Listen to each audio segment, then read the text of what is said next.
Hello, my friends. Welcome back to another episode of English Flow. I'm Chaudhary, and today I want to talk about something that every English learner experiences at some point: the struggle. You know what I mean, right? That feeling when you've been studying for months, maybe even years, but when it's time to actually speak English, suddenly your mind feels completely empty. Your heart beats fast, you hesitate, and the words that you know just don't come out. It feels frustrating, and sometimes that even feels hopeless. But let me tell you this: if you've ever had that experience, you are not alone. Every learner goes through it. And the truth is, it's not a problem with you, it's a problem with the way most people learn languages. When we think about studying, many of us imagine textbooks, grammar rules, long vocabulary lists, and difficult exams. That's the traditional method, the school method. But here's the big secret: that's not how real humans naturally learn a language. You can memorize rules all day long, but when someone suddenly asks you a question in English, your brain doesn't have time to open the grammar book in your head. You don't have time to think, oh, is this the past perfect tense or the present perfect tense? By the time you figure it out, the moment is already gone. And this is why so many learners feel stuck. They're studying about English instead of living in English. Let's pause for a moment and think about this. Imagine you are preparing to swim. You can read every book about swimming. You can watch hundreds of videos about swimming techniques. You can study the history of swimming, the rules of competitions, the science of water resistance. But the moment you jump into a real pool for the first time, all of that knowledge won't keep you floating. You'll panic, you'll splash, and you'll probably swallow some water. Why? Because swimming is a skill. It's something you can only learn by doing, by feeling, and by repeating again and again in real water. Language is exactly the same. So here's the key idea I want you to hold in your mind throughout today's episode. English is not just knowledge, it's a skill. And skills are learned differently than facts. You don't memorize skills, you practice them. You don't master skills by reading about them, you master them by living them. That is the difference between being stuck with English forever and finally breaking through to fluency. In the next part, I'll explain what this means in practice, and I'll show you the natural way humans are designed to learn languages. Spoiler alert, it's not grammar first, it's something much simpler, something you've already done once in your life when you were just a child. Think back for a moment to when you were a small child, maybe 1 or 2 years old. At that age, you didn't have textbooks. You didn't have a dictionary in your pocket. You didn't take tests or memorize lists of irregular verbs. And yet, without any formal study, you learned your first language perfectly. How did that happen? The answer is simple: listening. As a baby, your very first contact with language came through sound. You listened to your parents, your family, the people around you. You listened all day, every day, for months and months before you spoke even a single word. And then something amazing happened. After so much listening, words began to flow naturally from your mouth. Not because you studied them, not because you consciously memorized them, but because your brain had absorbed the rhythm, the patterns, and the meaning of the sounds you heard. Now, when we grow up and decide to learn a second language, most of us forget this natural process. Instead of listening a lot, we try to speak too early, before our ears are ready. We open grammar books, we drill exercises, we focus on rules and writing instead of sound and rhythm. It feels like the serious way to learn, but it's actually the backward way. It's like trying to run before you can walk. Let's use another example. Imagine you want to learn the guitar. If I hand you a book of musical notes and tell you to memorize it before touching the instrument, how well do you think you'll play? Probably not very well. You'll feel stiff, robotic, and frustrated. But if you pick up the guitar, listen to songs, play along slowly, and imitate the sound again and again, you'll improve much faster. The same rule applies to English. Your ears must train first, and your mouth will naturally follow. And this is where the real secret lies. Fluency comes not from speaking more, but from listening more. Listening is the foundation. Listening builds the music of English in your brain. It teaches you how words connect, how sentences flow, and how emotions are expressed. When you listen long enough, something magical happens. You start to speak without translating, without forcing, and without fear. Your brain will recognize patterns, and your mouth will follow them automatically, just like when you were a child. Of course, you might say, but Emily, listening is so hard. Native speakers talk too fast, they use slang, they mumble, and I feel lost. And yes, that's true at the beginning. It feels messy and confusing. But that's exactly how it's supposed to feel. When you start listening, you don't need to understand everything. In fact, it's okay if you only catch 30% or 40%. The goal isn't perfect comprehension. It's exposure. Your brain is learning even when you don't realize it. It's picking up sounds, rhythms, and patterns silently in the background. So here's what you need to do. Treat English like music. Play it while you walk, while you cook, while you commute, or even before you go to bed.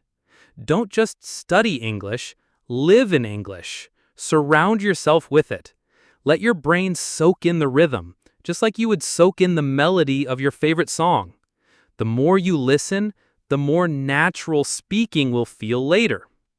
In the next part, we'll explore the second stage of the natural process, speaking.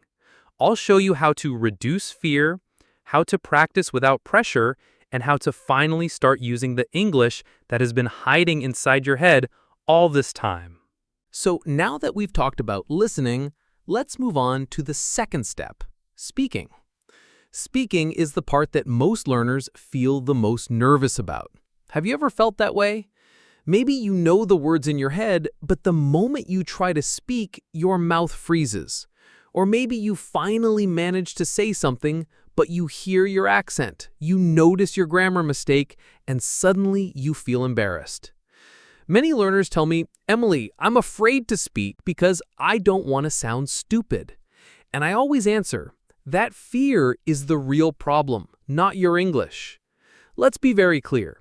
Mistakes are not your enemy. They are your best teacher. Think about it. When you were a child learning your first language, you made mistakes all the time.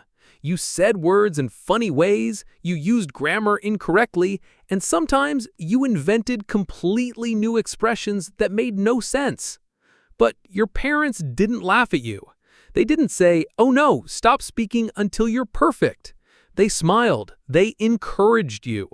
And over time, your speech became smoother and more accurate. That's how human beings learn, through mistakes, corrections, and practice. But when we become adults, we suddenly put pressure on ourselves to be perfect. We think, if I make a mistake, people will judge me. This fear creates hesitation. Hesitation creates silence. And silence blocks fluency. You see the cycle?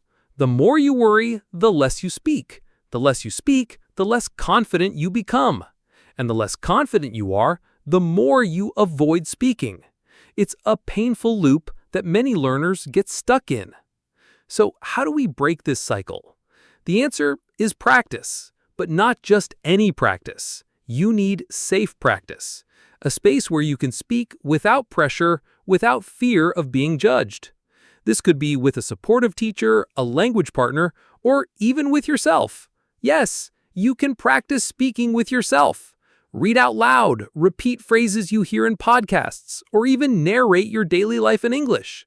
For example, if you're cooking, say to yourself, I'm cutting the tomatoes now. I'm boiling the water. I'm mixing the sauce.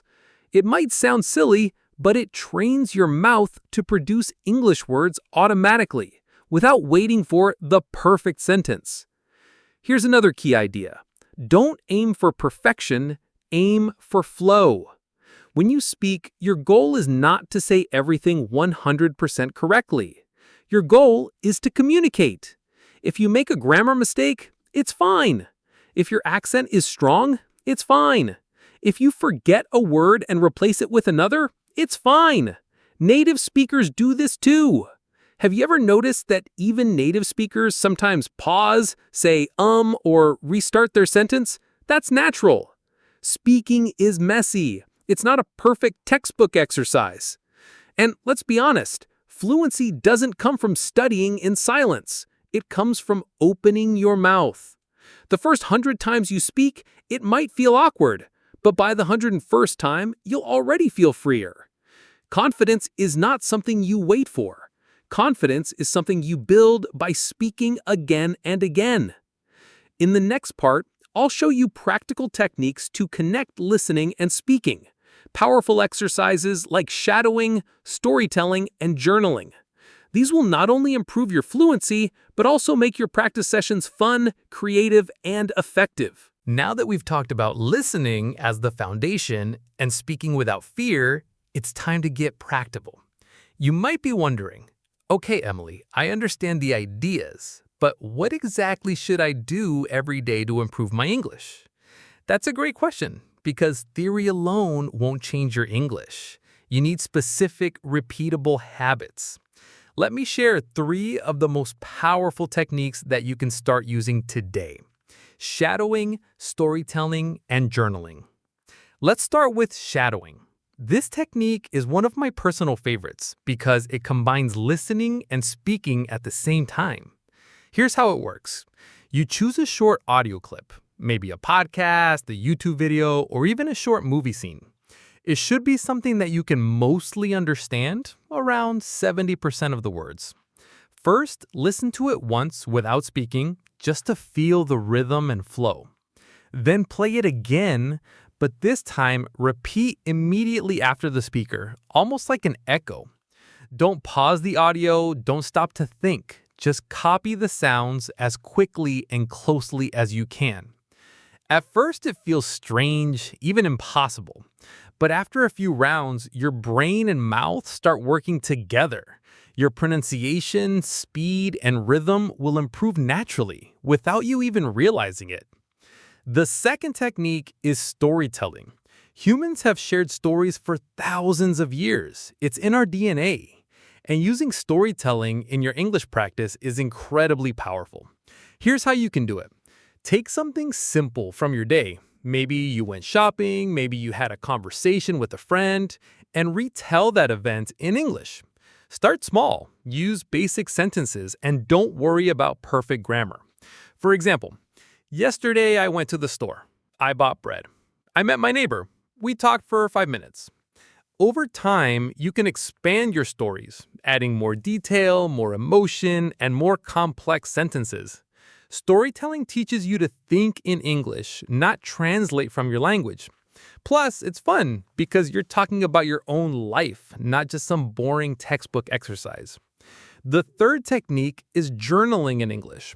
Writing may seem different from speaking, but it actually supports your fluency. When you write every day, even just a few sentences, you train your brain to form ideas in English without translating. And here's the best part. Your journal is private. Nobody is grading you. Nobody is judging you. You can experiment, make mistakes, and express yourself freely. Some days you might write about your feelings. Other days you might describe what you did or what you want to do tomorrow. The more you write, the more natural English becomes in your mind. And guess what? Those same words and sentences will start to appear when you speak. Now, here's the magic. When you combine these 3 techniques, shadowing, storytelling, and journaling, you cover the 3 main skills at the same time: listening, speaking, and thinking. Shadowing gives you rhythm and pronunciation. Storytelling trains your ability to speak without hesitation. Journaling strengthens your thinking and creativity in English. Together, they form a daily routine that is simple, effective, and sustainable. And don't forget the most important part: consistency. Doing these exercises once a week will not change your English. But doing them every day, even just for 10 or 15 minutes, will completely transform your fluency over time. Think of it like exercise. You don't get strong from going to the gym one time. You get strong by going again and again, making it a habit. Your English is exactly the same. Small steps, repeated daily, create big results. In the next and final part, we'll talk about motivation, how to stay patient, how to trust the process, and how to keep going even when progress feels slow. Because yes, techniques are important, but your mindset is what will carry you to fluency. We've covered a lot so far. Listening, speaking, and practical techniques like shadowing, storytelling, and journaling. But now we need to talk about something just as important, your mindset. Because let's be honest, learning English isn't always easy. There will be days when you feel excited and unstoppable, but there will also be days when you feel tired, frustrated, or even hopeless. On those days, the right mindset is what keeps you moving forward. Here's the truth. Language learning is not a race. It's a journey. Many learners fall into the trap of thinking, I need to be fluent in 6 months, or if I can't speak perfectly after 1 year, I failed. That kind of thinking only creates stress and disappointment. Fluency doesn't happen overnight. It grows slowly, like a tree. You don't plant a seed today and expect a tall tree tomorrow. You water it, you give it sunlight, and you wait patiently. Day by day, week by week, it grows. Your English works the same way. Every podcast you listen to, every sentence you speak, every page you write, these are drops of water for your language tree. You may not notice the growth day to day, but after a few months, the difference will surprise you. And here's something else I want you to remember. Progress is not always visible. Sometimes you'll feel like you're stuck. Maybe you'll think, I'm not improving at all. But inside your brain, connections are forming. Your listening is becoming sharper. Your vocabulary is becoming more active. Your speaking is becoming smoother. Fluency grows quietly in the background. And then one day, suddenly, you'll realize, wow, I just understood that entire conversation without translating. Or I just spoke for 5 minutes without stopping. Those are the magical moments, and they only happen if you keep going. So how do you keep going when motivation fades? The secret is habits. Motivation is like fire. It burns bright at first, but often fades quickly. Habits are like the wood that keeps the fire alive. Even on days when you don't feel motivated, your habits will carry you forward. That's why I encourage you to make listening, shadowing, storytelling, and journaling part of your daily routine. Don't wait for the perfect time. Don't wait until you feel inspired. Do it anyway, even for just 10 minutes. 10 minutes may not seem like much, but 10 minutes every day adds up to hours every month. And hours every month turn into fluency over time. And above all, please be kind to yourself. Celebrate small victories. Did you understand a podcast better than last time? That's progress. Did you speak with less hesitation today? That's progress. Did you write in your journal for a whole week? That's progress. Every step forward counts, no matter how small. So let me leave you with 3 final messages. First, listen more. Make English listening a natural part of your life, just like music. Second, speak without fear. Don't chase perfection, chase communication. Mistakes are proof that you're learning. And third, trust the process. Be patient, stay consistent, and believe in yourself. Fluency is not a dream, it's the natural result of steady practice. Thank you so much for spending this time with me today. I hope you feel encouraged, inspired, and ready to take action. Remember, your English journey is not about being perfect. It's about growing a little bit every day. I believe in you and I know you can do this. Until next time, keep listening, keep speaking, and most importantly, keep believing in yourself.